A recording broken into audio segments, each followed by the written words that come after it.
आज हम बात करने वाले हैं एक ऐसे नीतिगत बदलाव की जो अमेरिका और भारत के बीच अरबों डॉलर के टेक आउटसोर्सिंग के रिश्ते को हमेशा के लिए बदल रहा है।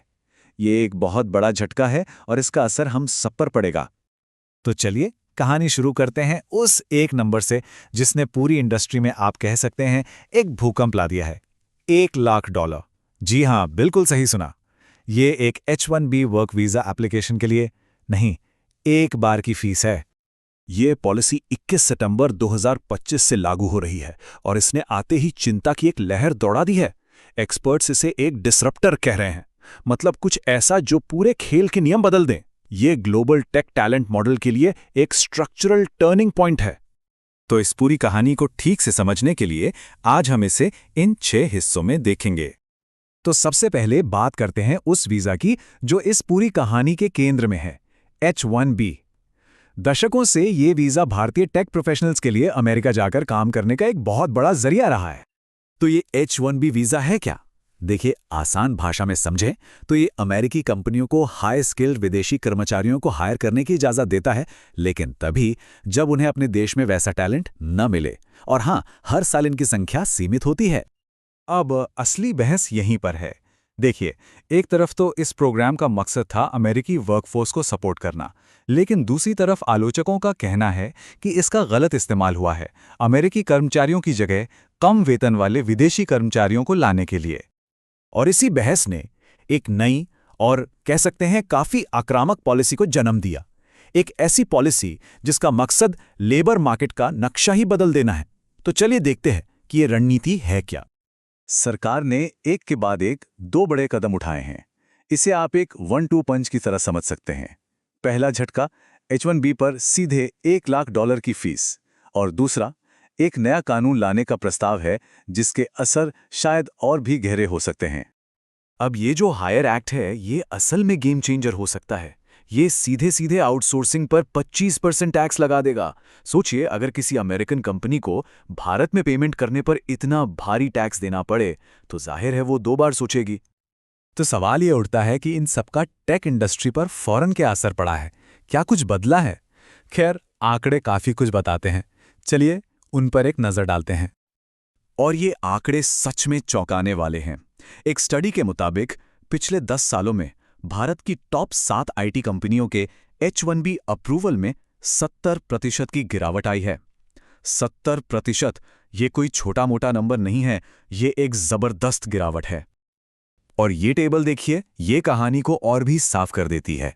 अब H-1B वीजा का सबसे ज्यादा इस्तेमाल Amazon, मेटा, माइक्रोसॉफ्ट जैसी अमरीकी टेक कंपनियां कर रही हैं। एक जमाने में इस लिस्ट पर भारतीय कंपनियों का दबदबा होता था। मतलब पासा पूरी तरह से पलट गया है। देखिए, जब भी कोई इतनी बड़ी पॉलिसी आती है तो पैसा सबसे पहले बोलता है, और ठीक वैसा ही हुआ। इस घोषणा के बाद बड़ी भारतीय आईटी कंपनियों के शेयर गिरने लगे, क्योंकि निवेशकों को डर सताने लगा कि इन नीतियों से कंपनियों के मुनाफे पर सीधा असर पड़ेगा। अब इतना सब कुछ होने के बाद इंडस्ट्री हाथ पर हाथ धरे तो नहीं बैठेगी, है ना? तो अब हम देख रहे हैं एक बहुत बड़ा ग्लोबल पिवट। मतलब पूरी इंडस्ट्री अपनी दिशा बदल रही है, काम करने के नए तरीके खोज रही है। तो कंपनियां कर क्या रही हैं? वो अपना पूरा ऑपरेटिंग मॉडल ही बदल रही हैं। वो अमेरिका में लोकल हायरिंग तो बढ़ा ही रही हैं, पर सबसे बड़ा शिफ्ट है रिमोट वर्क की तरफ। वीजा पर निर्भरता कम करने के लिए काम अब भारत और दूसरे ग्लोबल हब से हो रहा है। एक तरह से वो कह रही हैं, अगर हम आपको अमेरिका नहीं ला सकते तो हम काम आपके पास ले आएंगे। तो इसे ऐसे समझ सकते हैं, पहले का मॉडल था कि टैलेंट को अमेरिका लाया जाए, अब नया मॉडल है कि काम को टैलेंट तक पहुंचाया जाए, चाहे वो दुनिया में कहीं भी हो। भविष्य डिस्ट्रीब्यूटेड है, मतलब टीमें पूरी दुनिया में फैली होंगी और मिलकर काम करेंगी। अब शायद लगे कि इंडस्ट्री में तो खलबली मची होगी, लेकिन मजे की बात यह है कि कई बड़े लीडर्स इसे एक मौके की तरह देख रहे हैं, एक एक्सेलरेटर की तरह। उनका मानना है कि यह बदलाव तो आना ही था, इस पॉलिसी ने बस उसकी रफ्तार बढ़ा दी है। नैस्कॉम के प्रेसिडेंट का भी यही कहना है कि बड़ी कंपनियां सालों से इसकी तैयारी कर रही थी। तो इन सब बदलावों का इंडस्ट्री के भविष्य पे क्या असर होगा? और सबसे जरूरी, जो लोग इस इंडस्ट्री में काम करते हैं उनके लिए इसके क्या मायने हैं? चलिए अब इस पर बात करते हैं। तो अगर कोई टेक प्रोफेशनल है तो उसके लिए क्या बदल रहा है? देखिए, ग्लोबल टेक करियर का रास्ता बदल रहा है।